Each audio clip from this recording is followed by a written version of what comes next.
I just bought a new miter saw. This is the Metabo 12-inch compound miter saw, dual bevel. Here's the model number if you need it. Yes, it is made in China. I have a handyman business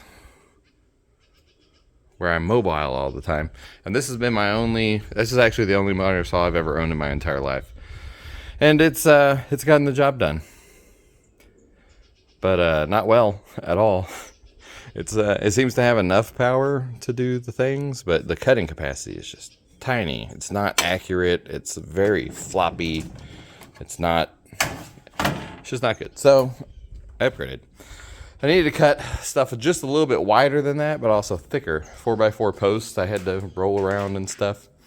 But this saw, I think, comes in at is over 40 pounds. So it is heavy. I'll tell you now. But if you fold it down, and especially if you cheat and you're like 6'3" like me, carrying it's pretty easy like this. You grab hold of that handle here. You can carry it because this weight of this motor ends up getting to where you can it leans into you. Makes it to where it's real comfy to handle. But then you can grab both handles and just yoink it up wherever you need it to be. So it's really not that big of a deal. Anyways, oh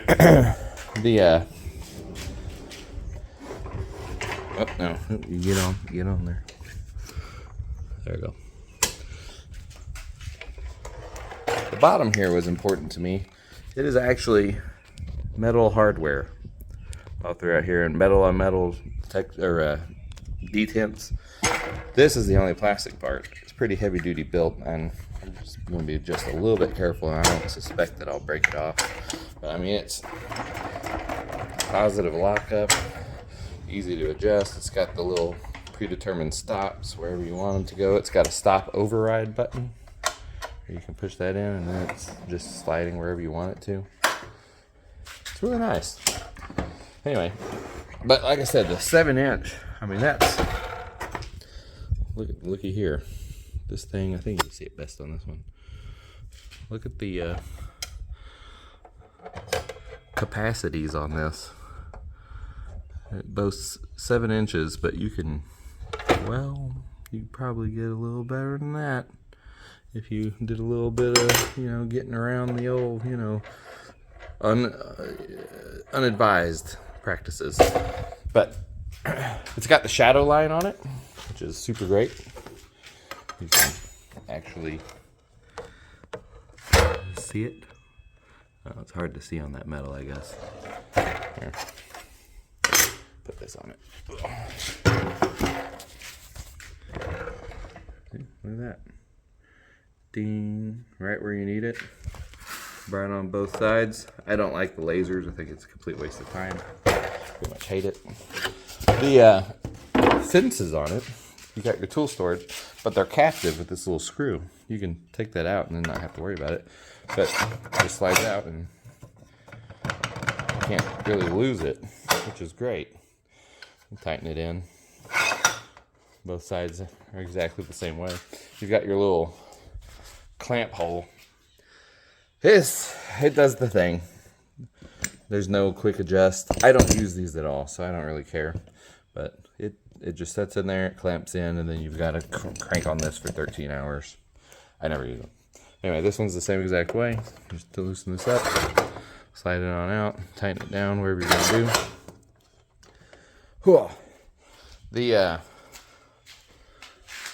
adjustments here, I'm assuming, you see all my plastic, whenever they put this together, this is a zero clearance or zero tolerance cut.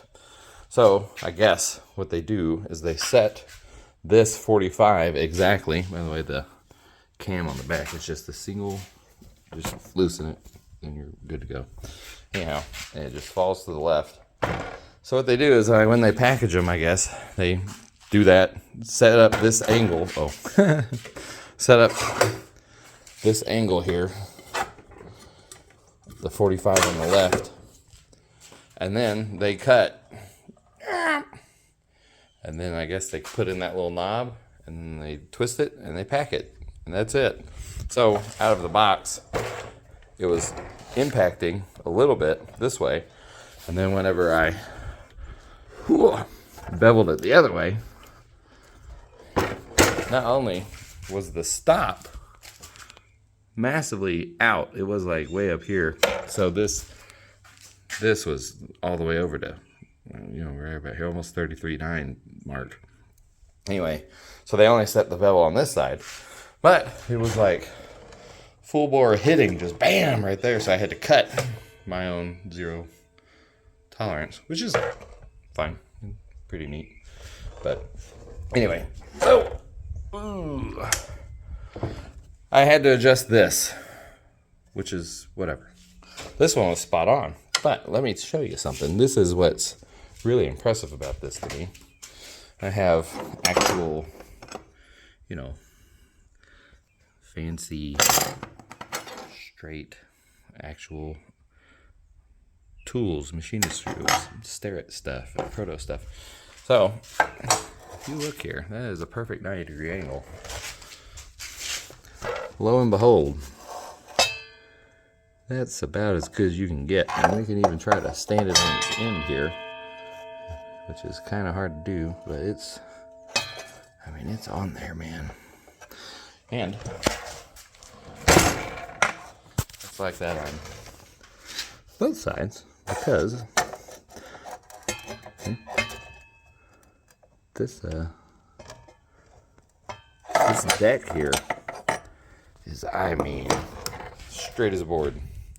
See, look. Let's get this one. Behold. It's got no wiggle to it. It is straight. I can't. I mean, straight. And not only that, but so is this. I mean, no deviations whatsoever. Straight. And this side is all the way straight from side to side, and this side is machined to dead straight. But also, you bring in these fences.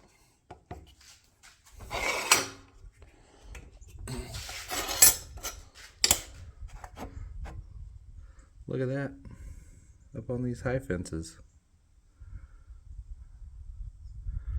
That thing is dead on.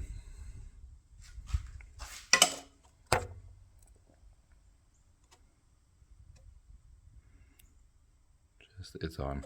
So, of course, it has infinite adjustments, but I'll show you anyway. That this thing is extremely capable. Oh. By the way, if you try to ruin your saw, it lets you not on that side. I've been testing this extensively. Anyhow, the 45 on this side and the other side, after I adjusted it, is, well, it's hard to see, but it's, there we go, dead on. It is flat. Now adjust on the other side the same way. Anyway, it's pretty basic saw. It's got these little detent stops that you can wheel out. I don't really know where I guess it's supposed to be there. I don't know. I'm not a good enough woodworker man to know why I would need that, but there it is. These things happen. And other than that, it's pretty basic saw. I like the angle of the motor, so it's up kind of out of your way so you can see. I like the cross handle on the right side. That's what I'm used to with, you know, old boy over there. Shadow line works great. I'm really happy. I have no idea what the dust collection is like or anything. I have yet to cut it other than making it go. The start is pretty quick. It does have an electric brake, but it's pretty slow. And as you see, I'm gonna just turn on the motor.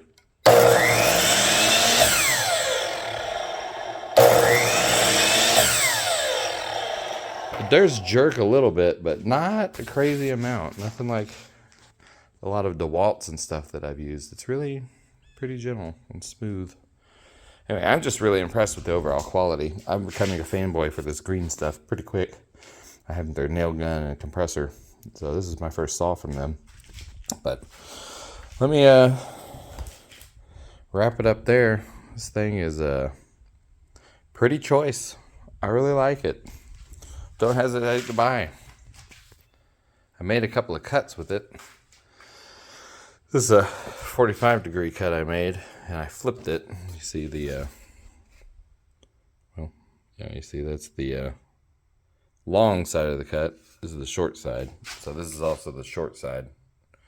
Anyway, so it cut deeper back up in there, but you see it cut 45 dang near to 8 inches. And here's the 90, the back side of the cut, so the short side. And if you put this on here, exactly straight,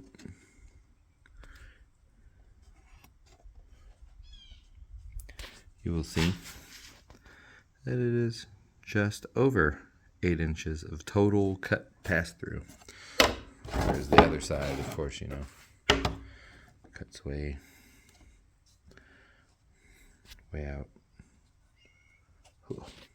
way out there.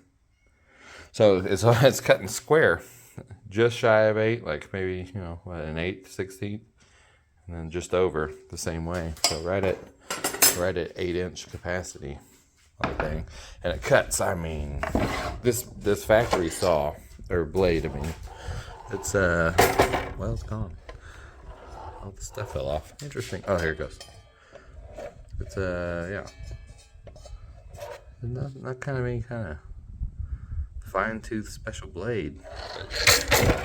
I just went a little slow, and it's, I mean, this is MDF. No fuzz, no tear, no nothing. So I am extremely impressed. And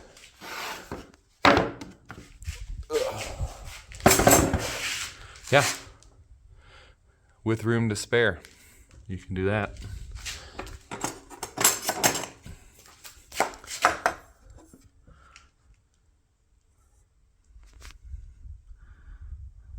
So anyway, I'm excited.